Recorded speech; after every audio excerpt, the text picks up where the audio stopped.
Viewers வணக்கம். இன்னைக்கு மசாலா கடலை பருப்பு டால் எப்படி செய்யலான்னு பார்க்கலாம். குழந்தைங்களுக்கு டீ டைமில் இதை கொடுக்கலாம், ரொம்ப விரும்பி சாப்பிடுவாங்க. சரி வாங்க வீடியோக்கு போகலாம். ஃபர்ஸ்ட்டு கடலை பருப்பு ஒரு 250 கிராம் நல்லா ஊற வச்சு கழுவி இந்த மாதிரி எடுத்துக்குங்க.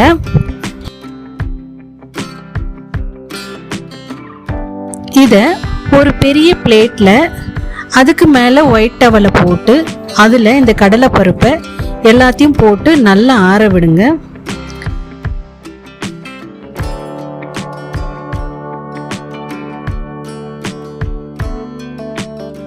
இந்த மாதிரி காஞ்சதும் பிளேட்டில் எடுத்துக்குங்க. இப்போ கடாயை வச்சு ஆயிலை ஊற்றி ஆயில் காஞ்சதும் இந்த ஃபில்டரை எடுத்துக்குங்க. அதில் கடலைப்பருப்பை போட்டு அப்படியே அந்த ஆயில் ஃபில்டரோட வச்சு நல்ல பொன்னிறமாக வறுத்து எடுத்துக்குங்க. முதல்ல போட்டதும் பபிள்ஸ் நிறைய வரும், அதுக்கப்புறமா அதெல்லாம் அடங்கி நல்லா வறுபட்டு வரும்.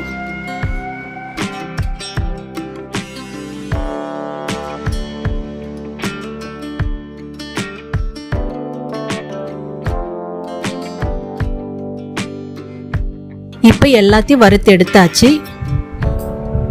அதுக்கப்புறமா கொஞ்சம் கருவேப்பிலையும் பூண்டை நல்லா இடிச்சு இதையும் சேர்த்து எண்ணெயில் வறுத்து எடுத்துக்குங்க.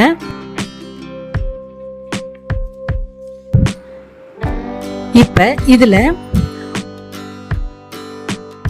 1/2 teaspoon chilli powder, 1/2 teaspoon chaat masala,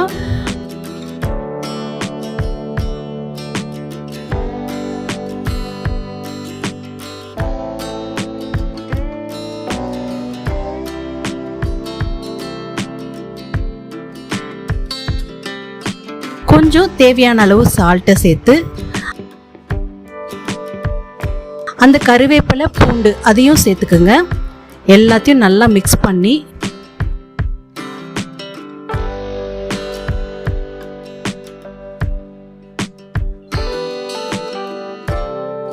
இப்போ டேஸ்டான மசாலா கடலை பருப்பு டால் ரெடி. ஓகே வியூவர்ஸ், இந்த ரெசிபி உங்களுக்கு பிடிச்சிருந்தா என்னுடைய ஓம் சமையல் சேனலை சப்ஸ்கிரைப் பண்ணுங்கள், மறக்காமல் பெல் பட்டனையும் அழுத்துங்க, என் சேனலுக்கு சப்போர்ட் பண்ணுங்கள். தேங்க்யூ.